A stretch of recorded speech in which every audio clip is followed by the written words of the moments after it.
What's up, guys? Welcome to the postgame of the Panthers versus Eagles in Philadelphia. Uh, I just want to give a quick shout out to everybody that was involved with chatting with me during the week and giving me information. So, we're going to get into this crazy game here. First half. Let's call the first half what it was. Dumpster fire. Absolute dumpster fire. There were a few. There were about 5 or 6 players that were really trying, and the rest of them were just like, ah, you know, let's just play an average game and expect to get points and blah blah blah. It was kind of a Jekyll and Hyde game for me, just like it was last week. You know, uh, I'm gonna tell you right now, I'm actively convinced this team is trying to give us strokes. This team is trying to put us in the hospital. Oh my god. Uh, but we're gonna go by position, like we always do. Position grades. Uh, let's start with quarterback. Cam Newton was inaccurate for a good chunk of this game, and the stats will reflect that. Um, pretty much, pretty much 3/4 of the inaccurate, incomplete passes were on him. There were a few plays where the wide receivers weren't open, in the first half, but they were doing what they were supposed to do. They they they found ways to get open and they made it work. But Cam just overthrew everybody. That was that one underthrow to Funchess, I believe. But here's the problem: excuse me, that one overthrow of a wide open DJ Moore. Like, how? How do you miss him? He's blatantly wide open by at least a mile and a half. See, that's the stuff we need to work on right there. If we want to win games, we got to start out scoring and not pull these Jekyll and Hyde games, man. I'm telling you, the potential of this game is sky high. The potential of this team is sky high. If we're playing like we're supposed to be playing and not playing, and Cam is a big part of that. He got greedy last week, but I will say this: he did learn from it this week. He learned from it, and it is evidenced when you look at that stuff. He absolutely learned. He didn't get greedy. He took the checkdowns. He found Greg Olsen in the end zone. You know, and I'm going to tell you that fourth down play that had that had my heart racing. I don't know about y'all, but that gave me flashbacks of that double overtime Rams game back in '05. That's what that play did to me right there. Oh my god, dude. It was like the heavens parted and Funches just found his way open. And I was like, hallelujah.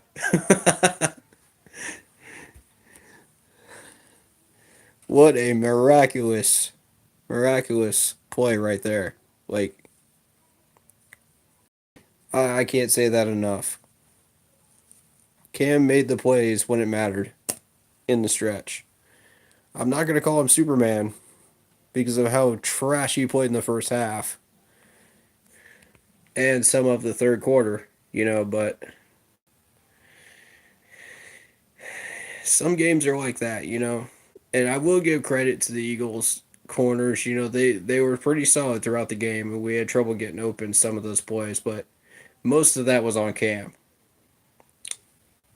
The fact that he had that many inaccuracies. Um,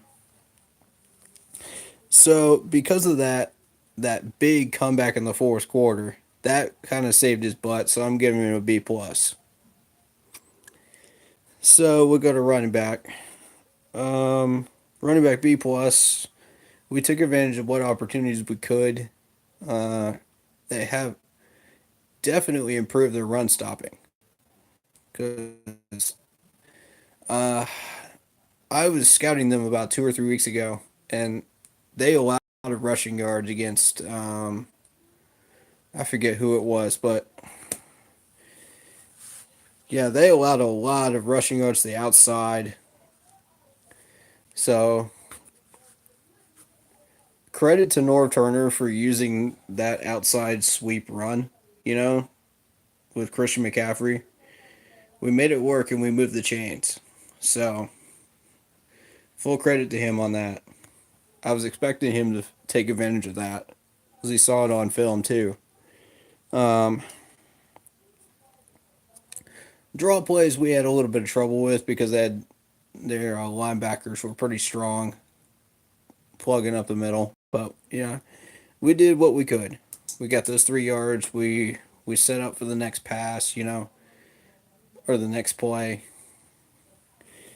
So I definitely give that running backs core a B plus. Looked good. They looked solid. Um, Wide receivers B minus. Like I said earlier, we had trouble getting open due to those corners, but I'm not holding that against them. Um, but they got open in the fourth quarter when it mattered. The second half, we had a lot more leeway because the defense started getting tired, um, and sloppy as well. So, but I will say this: we had a lot more wide open wide receivers in the first half than we did in the second half.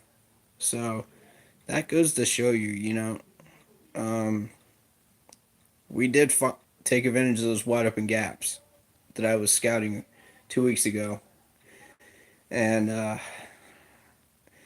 those gaps continued through the last two games, up until ours.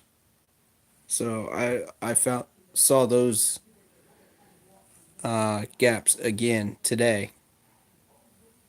So again, credit to Norv.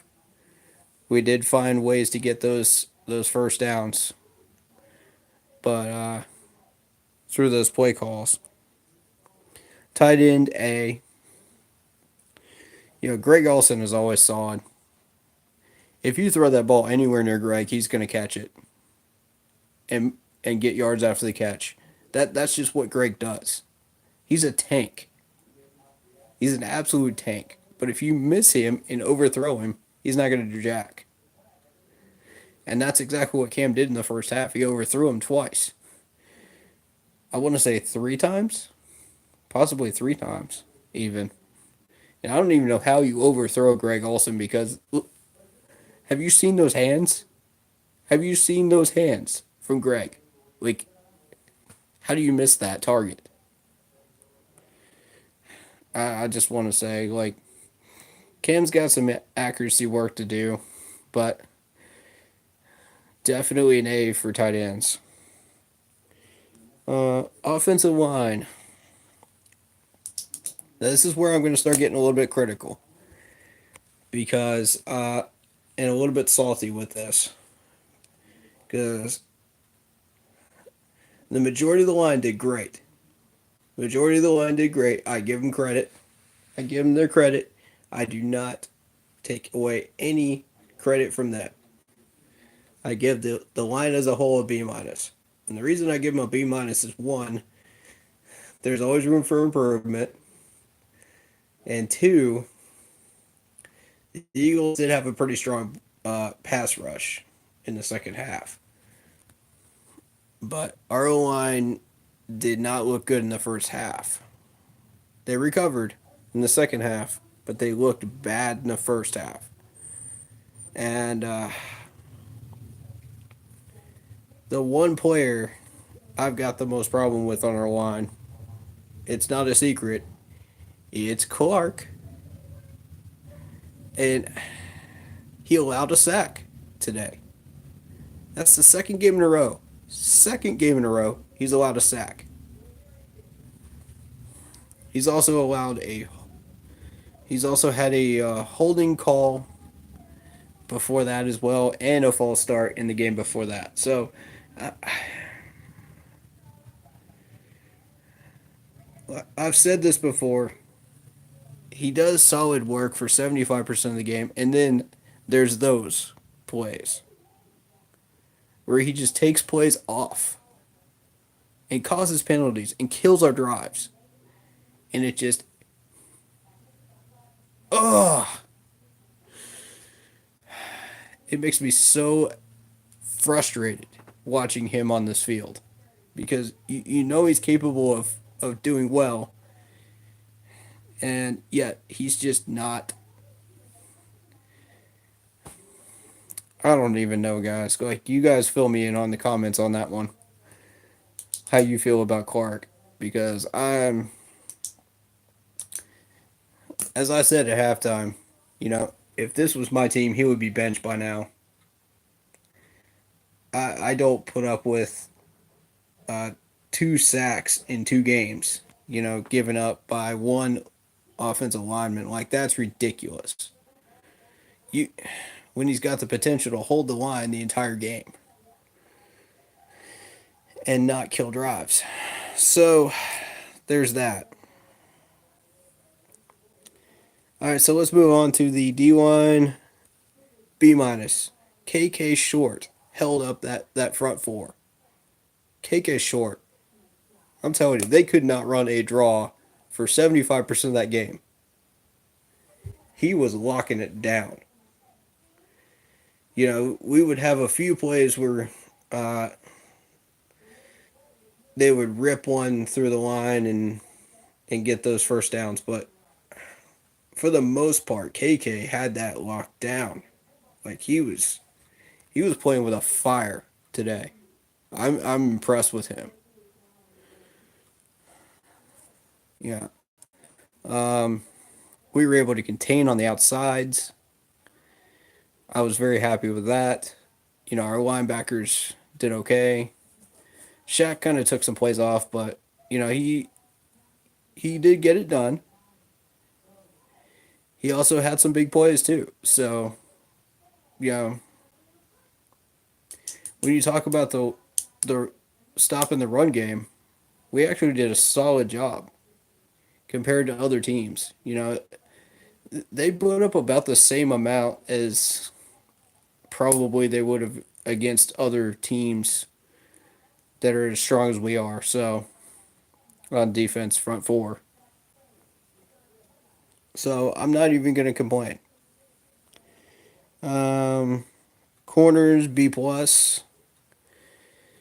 Now, if you'll notice in this game, they targeted Bradbury. They didn't talk. They only targeted Dante Jackson once in that second half. Only once that I can remember. Now, correct me if I'm wrong about that, but they were going after Bradbury like a heart attack with Alshon Jeffrey. One-on-one matchups over there, which, I mean, Bradbury was winning most of them, but it's those ones where he took the plays off. That's where I had a problem. He got kind of lazy and complacent, and got fooled on some stutter steps. And I was like, "Come on, Bradbury! Like, you're solid through 4 quarters most of the time, and I need to see that again. Consistently. For you to be the number one corner for this team. Because right now I'm not seeing it. I'm seeing Dante Jackson as our number one, and I've said this for 3 weeks straight now. Dante Jackson is our number one because Bradbury. He's great. Don't get me wrong. He's great. The coverages were great. You know, there's some of those plays where you just can't cover these guys any better than he did. And just Wentz just has that arm. You can't. The accuracy of Wentz. I mean, you look at most games where Wentz is not pressured, he's going to be putting up those kinds of numbers any day of the week. Any day of the week. No matter how well you cover those wide receivers, he's still going to put up those numbers because of that beautiful accuracy that he has. It's like Matt Ryan. It's like Cam Newton's short passing game.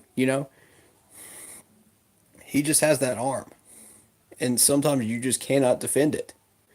They run plays in their playbook that you cannot do anything about. They're going to catch it. And Zach Ertz is such a huge target out there. He's like Greg Olsen.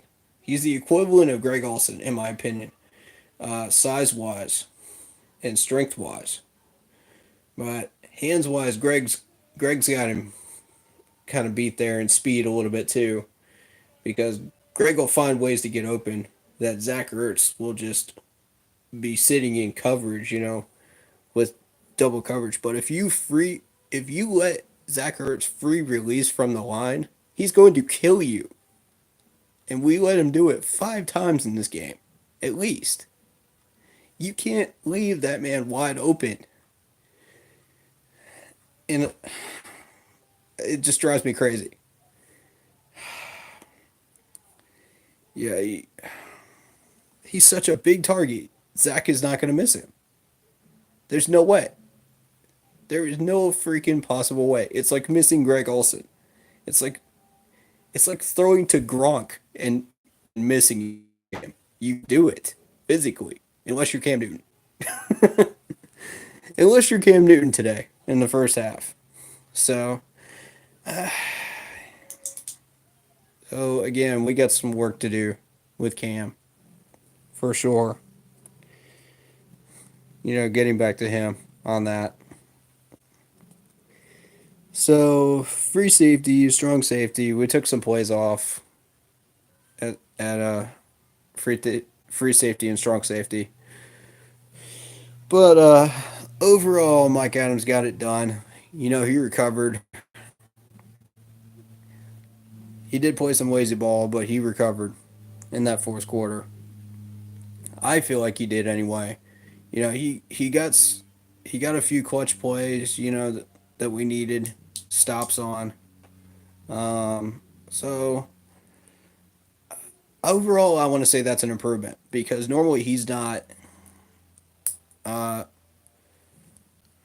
what am I trying to say? He's usually kind of lazy out there. So with that in mind, I consider today an improvement. I don't know how y'all feel about it, but that's how I feel. Um, Eric Reed. Let's get into Eric Reed for a minute. Now, this is what really pissed me off. Before the game, he was chatting it up with the quarterback, Wentz, and it got a little feisty, and somehow I get the feeling that Wentz is against what Eric Reed is trying to do protest wise, and that's why it evolved into what it did. But I'm not gonna you know I'm not gonna say whether that's what it really was. I'm just speculating. So uh, if that is the case, you know those two were kind of at each other's throats the entire game. Really, you wouldn't know it by the way they played each other, but when they when they did interact, it was not fun at all. It was a distraction, and I don't want to be that guy, but whatever you're doing off the field is not a distraction. But whatever you're doing on the field, if you start screwing with other players and causing a scene, that is a distraction. I don't care how much you say, I'm not going to cause a distraction, when you get signed to a team. If you go out onto the field and physically and verbally aggressively go into one of those stances with a player, you are a distraction on the field. And that's not even speaking on his actual play on the field. He There were some plays where he just took plays off, and I was not real impressed with him on the field either. He did make his plays, but at the same time, he took way more plays off than he made. So not impressed with Eric Reed today. So overall, safety and free safety positions get a B minus. Linebackers A minus. I don't think there's very much more you could really do except for trying to stop that rushing attack. And again, I will say this: ESPN rated the Eagles' rushing attack as mediocre. Was the word they used? Mediocre. A 4.5 average rush attack from the Eagles running back was considered mediocre. Uh-uh. Nope. Nope, nope, nope, nope, nope. Not mediocre, not at all. I don't know what game you're watching, but that is not mediocre. Are you watching Canadian football? Because, like, if you're watching Canadian football, then yeah, that's mediocre.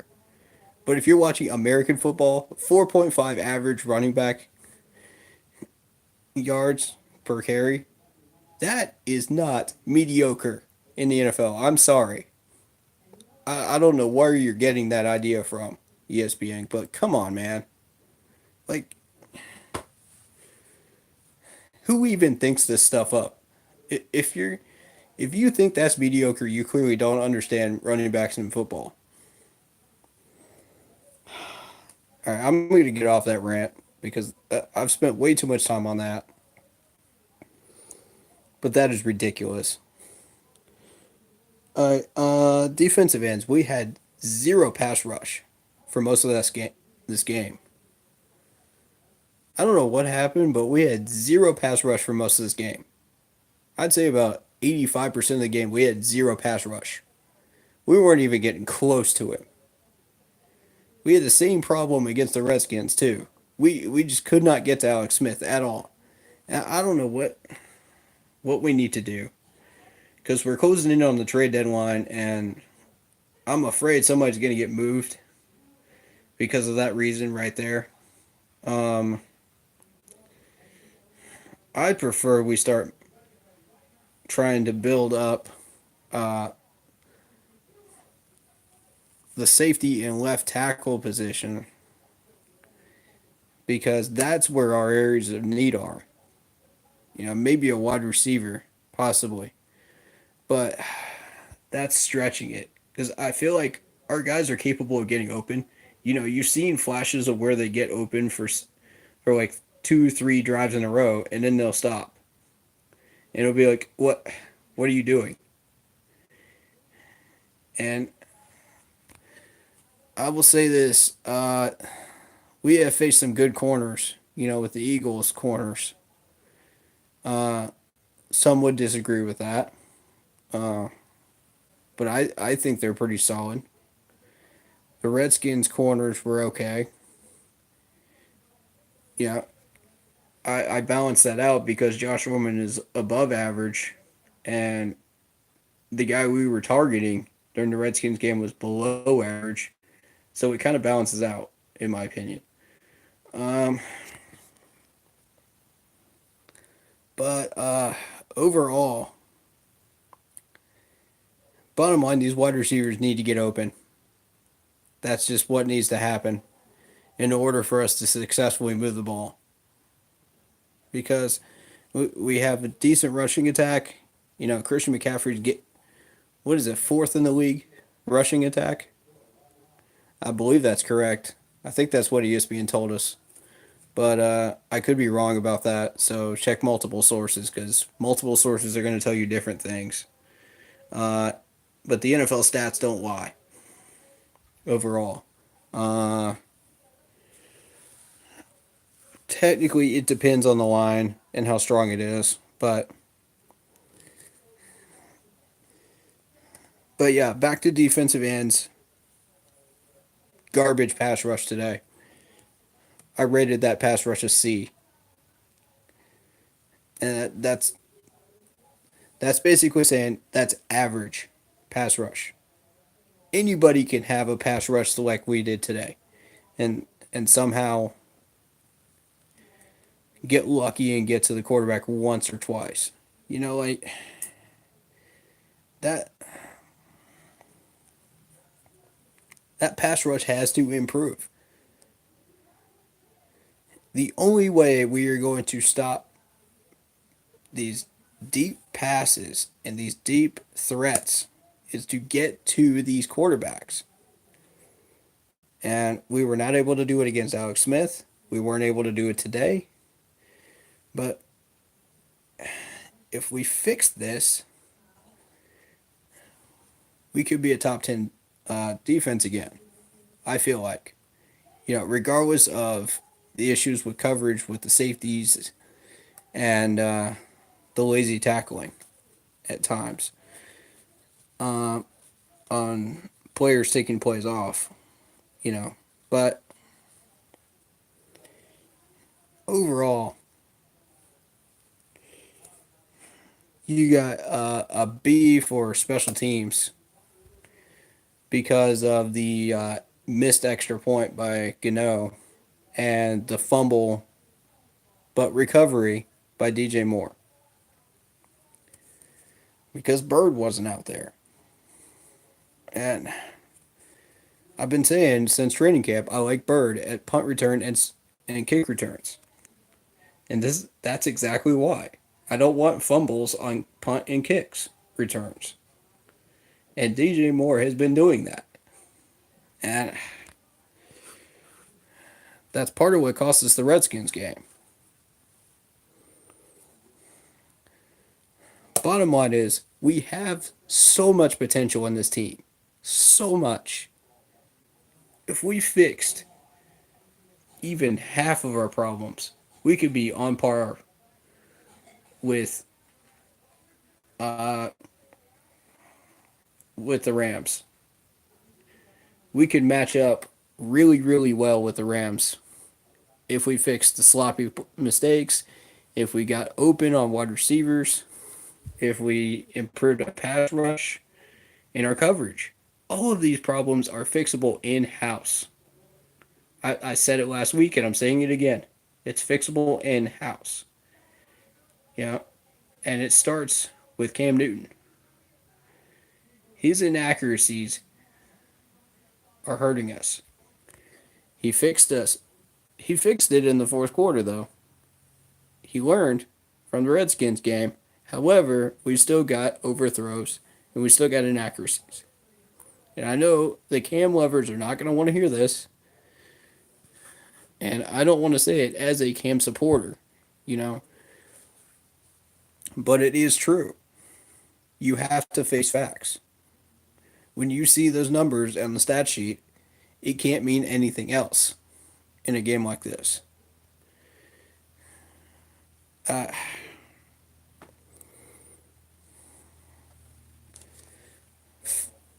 I've said it earlier, 5/6 of those inaccuracies were Cam by himself. When you overthrow a wide open man, when you overthrow Greg Olsen 3 times in one game, that's not going to help you score points. Period. I don't I don't know who our quarterback coach is, but he and Norv and Cam need to get together and have a conversation because that can't continue. if we want to keep winning games. I don't want to see that anymore. You know,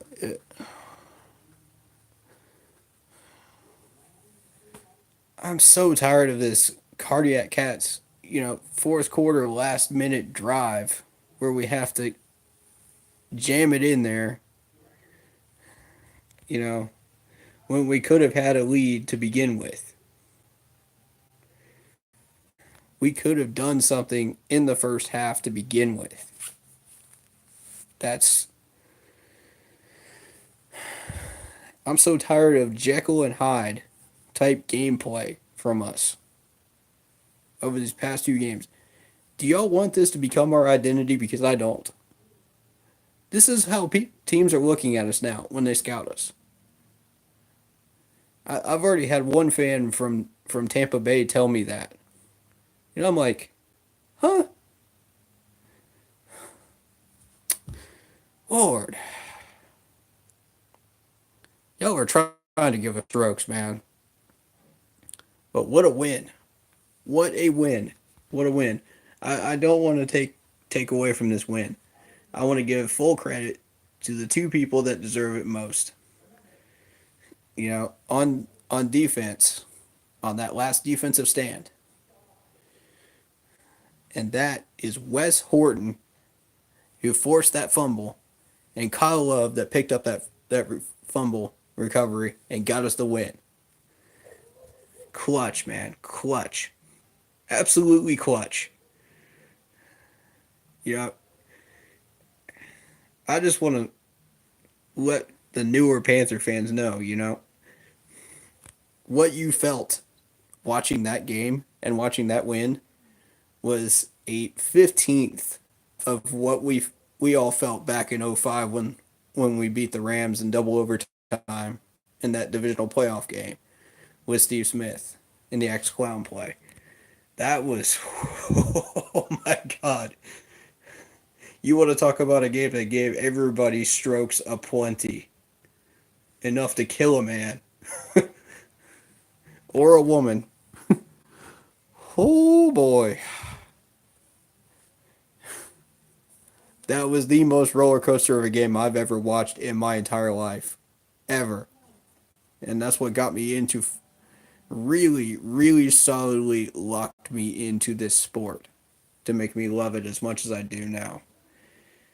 And overall, this is a big win for us. 4-2. We're on track for 12 wins still. We're still crawling at a snail's pace because of these fourth quarter miracles. Miracle uh, game tries. To win with the game in under 7 points. But we're still on track. Excuse me. Next game is the Ravens. And Baltimore, as you know, is one of those teams that we have a 60-40 win percentage against in our favor that we could easily be upset again. This month just sucks on our calendar every year. It just sucks. There's no other way to put this because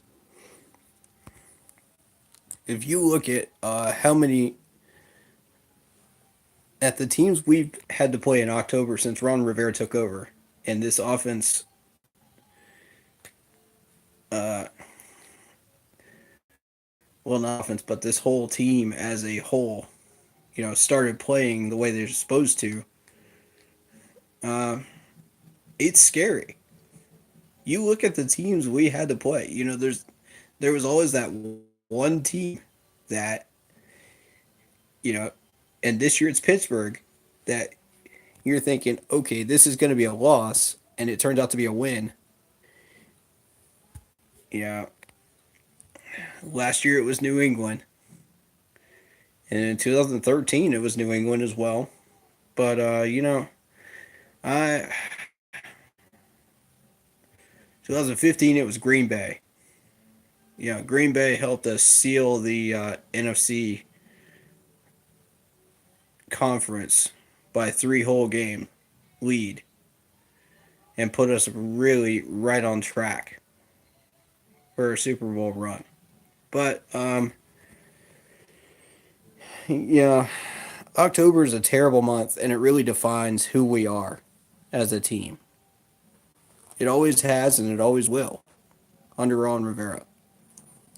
Um,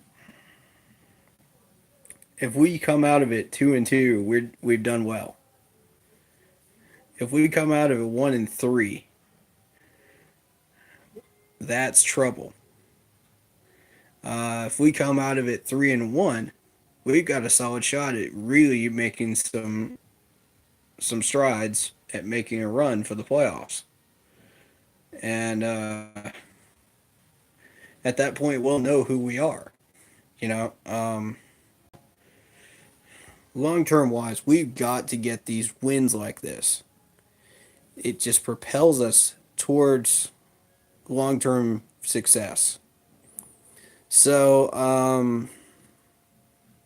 with that in mind, we are sitting in the upper third of the NFL right now because of that win. It was an ugly win, but it was a win. And that's what matters. Ugly wins don't exist in the NFL. Wins exist in the NFL. And all the players will tell you that. Even Cam Newton will tell you that. You know, and once we start building on those wins, we could really do something dangerous as a team because we have so much talent on this team and so much potential. But we need to use it correctly. We need to clean up the sloppiness and we need to get it done. All right, so that is all I have for you guys today. Panthers versus Eagles in Philadelphia. That is a win. 4-2. Ravens, I believe, should be a win. So hopefully we'll be going into Pittsburgh with a 5-2 record. So honestly, into Tampa with a 5-2 record. Excuse me on that. And should we manage to beat Tampa, we'll be rolling into Pittsburgh Heinz Field with a 6-2 record. Again, we are capable of being upset. Look at this league right now. Look at it. The Browns went into overtime a record 4 times this year. Well, it's not a record yet. The record's 5, set by Green Bay, but they were so close, man. Oh man, you even if you're not a Browns, even if you're a Panthers fan, you got to feel bad for the Browns right now. It's just heartbreaking if you're a Cleveland fan. Goodness gracious. I mean, they work so hard and they get these overtimes. Man, I just feel for them right now. I know, because we've been there. Dude, we've been there. We had that 1-15 season. We've been there. So we play the Browns later on this season, just FYI. And if we don't get that edge, early, we could end up like the people that lost to them. So beware. This is our opportunity now to fix our problems so we don't end up in that spot and take that loss to the Browns. Let's fix these problems now. Let's get it done now before we get in trouble. All right, guys. Hope you guys enjoyed my post-game stream here. If you liked the thoughts, disagreed with the thoughts, please leave a comment below. Let me know why. Keep it civil. Please like, sub, and hit bell so you don't miss any new content. Until then, keep pounding, guys.